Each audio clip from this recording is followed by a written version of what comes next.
सभी संगत को जय माता की। आज चर्चा करेंगे एक बहुत ही महत्वपूर्ण विषय पर।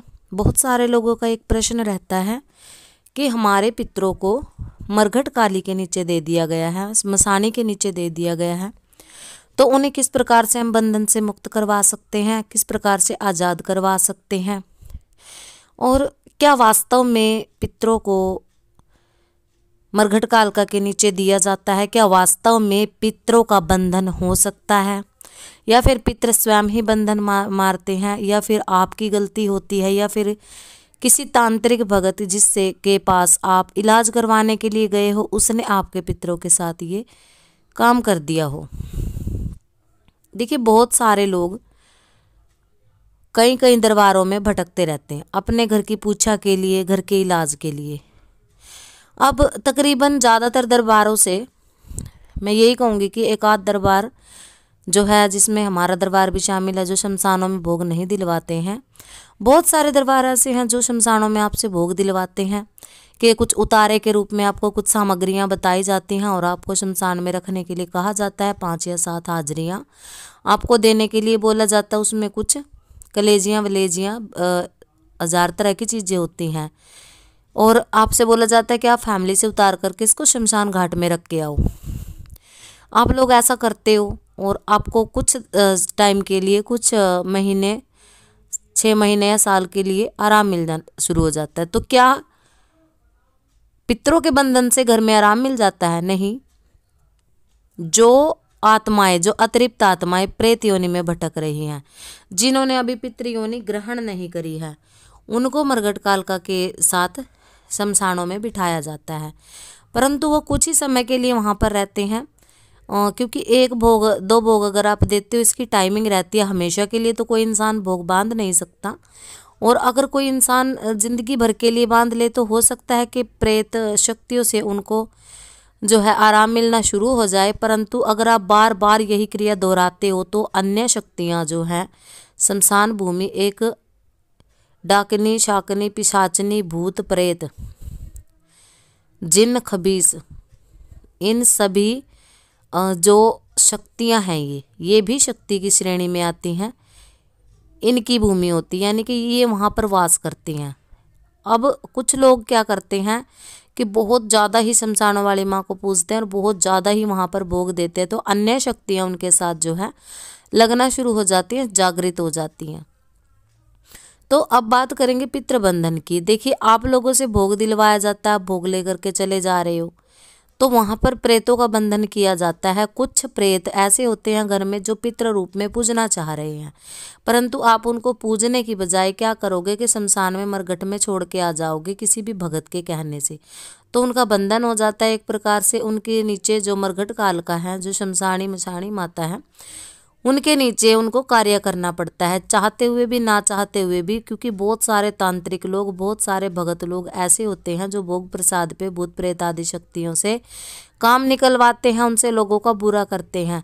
तो कहीं ना कहीं आप भी ये गलती करते हो कि आप अपने ही घर की शक्तियों को बाहर छोड़ते हो, क्योंकि हमारे पास बहुत सारे ऐसे लोग मैसेज करते हैं, बहुत सारे लोग अपनी समस्याएं लेकर के आते हैं कि इस प्रेत ने हमें जी दुखी कर रखा है, चाहे बेशक ही हमारे ही परिवार का कोई हो, कि हम इतने दुखी हैं कि इसको हम अच्छे से घर से बाहर निकाल के आएंगे, इसको शमशानों वाली माता के पास छोड़ के आएंगे। बहुत सारे भगत कहते भी हैं, जब आपके ऊपर कोई प्रेत हाजिरी लेकर के आ जाता है, कि तुझे तो शमशानों वाली माता के चरणों में ही छोड़ा जाएगा, नहीं तो इसको बख्श दो। तो कुछ प्रेत जो हैं स्वीकार्य कर लेते हैं इस चीज़ को कि हाँ, मैं मरघट कालिका के जो है चरणों में जाना चाहता हूँ। कुछ स्वीकार्य नहीं करते, जो पितृ रूप में पूजना चाह रहे हैं वो इस चीज़ को स्वीकार नहीं करते। अब आपने एक काम तो कर दिया कि अपने पितरों का बंधन करवा दिया, दूसरी आप अमावस्या के टाइम में भोग निकाल रहे हो। अब जब अमावस्या दी जाती है ना, तो अमावस्या उन लोगों के लिए दी जाती है जिनका हमें दिन, नाम, तिथिवार पता ना हो, कि वो किस तिथि को गुजरे थे, किस तिथि को वो पैदा हुए थे। उनकी जो गुजरने की तिथि होती है वो पुण्य तिथि के रूप में मनाई जाती है, और उसी तिथि को उनका जो है श्राद्ध किया जाता है। आप पर मंथ हर अमावस्या को श्राद्ध करते हो अपने पितरों के निमित्त। तो अमावस्या का जो श्राद्ध है वो प्रेतों के लिए किया जाता है, जिनका हमें दिनवार तिथि पता ही नहीं है। अगर आपको वास्तव में पता है कि आपके पितर कौन है तो उनके दिन होते हैं, जैसे तिथियां होती हैं दशमी, एकादशी, द्वादशी, षष्ठी, पंचमी, चतुर्थी, इस प्रकार से। और अगर आपको नहीं पता है तो भूले बिसरे जिनको कहा जाता है कि हमें नाम ही नहीं पता है, हमें ये नहीं पता है कितने मरे हुए हैं, कितने गले हुए हैं, तो उन सभी का जो भोग है वो अमावस्या को दिया जाता है। तो अगर आप अमावस्या निकाल रहे हो, उनको आमंत्रित कर रहे हो कि आओ और ये भोग जो हमने आपके लिए लगाया है इसको ग्रहण करो।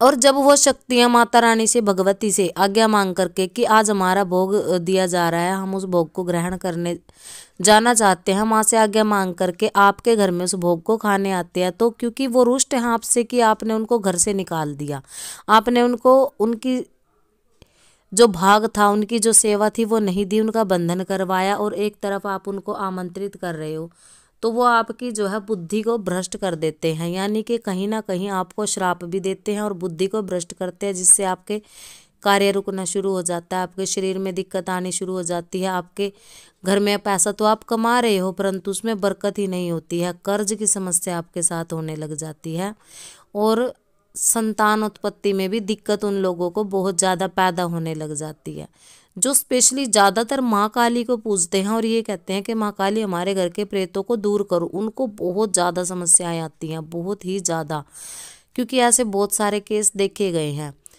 तो ये कहीं ना कहीं आपकी सबसे बड़ी भूल होती है, ये होता है कि पितरों को मरघट कालिका के नीचे दे दिया। अब इनको मुक्त कैसे कराएं?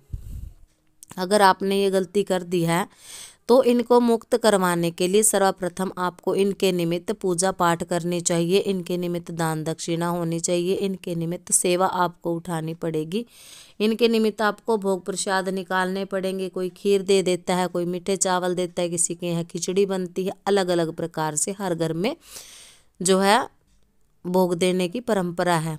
पुरखों के समय से किसी किसी के पितर जो हैं खीर पे चल लेते हैं, किसी के हलवा खाते हैं, किसी के कुछ, अलग अलग प्रकार से इनको भोग जो है दिया जाता है।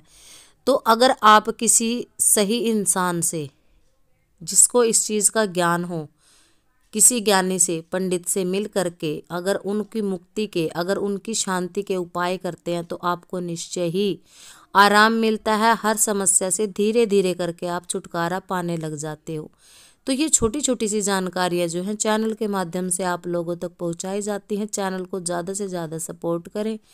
वीडियो पसंद आता है तो लाइक कर दिया करें, चैनल को शेयर ज़रूर करें ताकि आपके साथ साथ और लोगों का भी कल्याण हो सके और लोगों को भी जो आपसे जुड़े हैं जानकारियाँ प्राप्त हो सके।